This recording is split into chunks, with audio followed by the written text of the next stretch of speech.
না, গীতা পাঠ পশ্চিমবঙ্গে হবে তো মানুষ জড়ো হবে না তো কোথায় হবে? বাঙালি হিন্দুদের জন্যই পশ্চিমবঙ্গ তৈরি হয়েছিল। হিন্দুরা তো বুঝতে পারছে আগামী দিনে কি সময় অপেক্ষা করছে তাদের জন্য। এখন বাবরি মসজিদ তৈরি হয়েছে, এরপরে বাবর আসবে, আকবর আসবে, সবাই আসবে, ঔরঙ্গজেবও শেষে আসবে।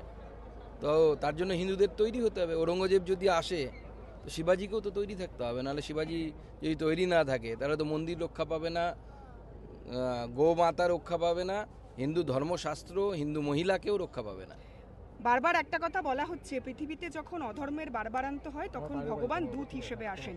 গীতা পাঠের আজকের কর্মসূচি, আজকে রাজনৈতিক প্রেক্ষাপট, গোটা পশ্চিমবঙ্গে যা চলছে, সবটাই কি আপনার মনে হয় যে এরপরে সত্যিই কেউ দূত হিসেবে আসবে? দেখুন, প্রথম কথা হচ্ছে ভগবান শ্রীকৃষ্ণ বলেছেন যে আমি যুগে যুগে আসব, কিন্তু কলিকালে বলা হয় সংঘ শক্তি কলি যুগে, অর্থাৎ কলিযুগে সংগঠনই শক্তি।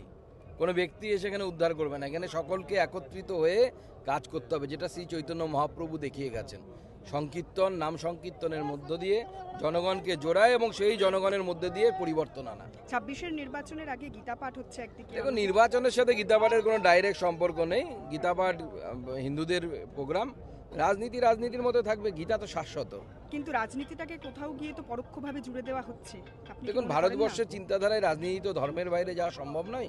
আমরা ধর্ম বলতে যা বুঝি সেটা রিলিজিয়ান নয়, তো ধর্ম নিয়েই রাজনীতি হবে, এটাই স্বাভাবিক। ভারতবর্ষে রাজনীতি কিভাবে চলবে তারও ধর্ম বলা আছে। রাজনীতির ধর্ম কি হবে, রাজা কি করবে বা শাসক কি করবে, সমস্ত কিছু ভারতবর্ষের শাস্ত্রে বলতে চাইছেন মেরুকরণের অভাব কোন দিন ছিল? তবে মেরুকরণ যদি না থাকতো বাংলা তো ভাগই হতো না, বাংলাদেশ বলে কোনো কিছু তৈরি হতো না।